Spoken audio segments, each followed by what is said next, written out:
Today we're diving into one of the most powerful and underrated relationship skills, bids for connection.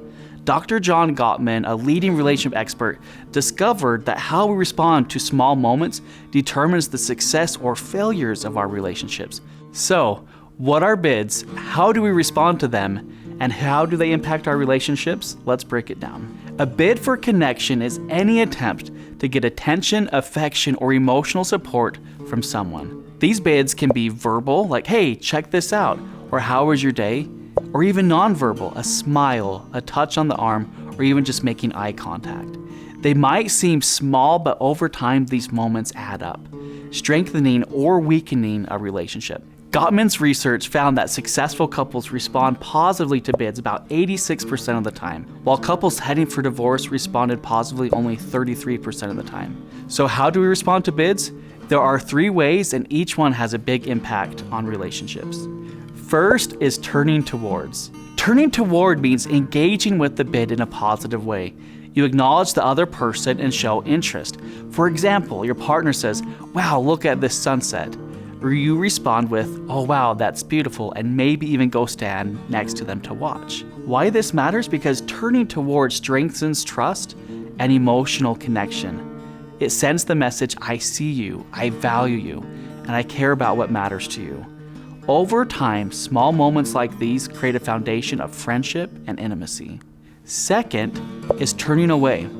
This is like a missed opportunity. Turning away means ignoring or dismissing the bid, even unintentionally.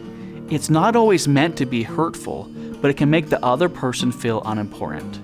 So for example, your friend says, I had a rough day at work. You respond by scrolling on your phone or saying, without looking up. The impact is when bids are ignored often, the other person stops making them. Over time, this leads to emotional distance and disconnection, like 2 roommates instead of a couple. And last, turning against a bid. Turning against means reacting with irritation, criticism, or hostility. It doesn't just ignore the bid, it pushes the person away. So for example, your partner says, hey, let's go for a walk together. And you respond by, can't you see that I'm busy? Stop bothering me. This response erodes trust and emotional safety. When someone repeatedly gets negative reactions, they stop reaching out, and resentment begins to build. Gottman found that couples who frequently turn against each other have higher rates of divorce and dissatisfaction. So how do you improve your bids to connect? The good news is that you can train yourself to recognize and respond to bids more positively. Pay attention, be mindful of small bids for connection, especially subtle ones. Engage when possible. Even when you're busy, a simple, I'd love to hear more, can we chat in a few minutes, can go a long way. Express appreciation. When someone turns towards you, acknowledge it. Thanks for listening, that means a lot.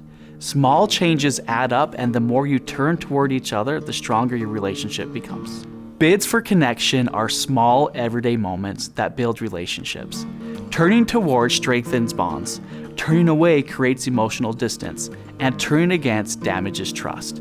If you want stronger, happier relationships, practice turning toward more often. If you want to learn about breaking the anxiety avoidance cycle, check out this video and subscribe for more content.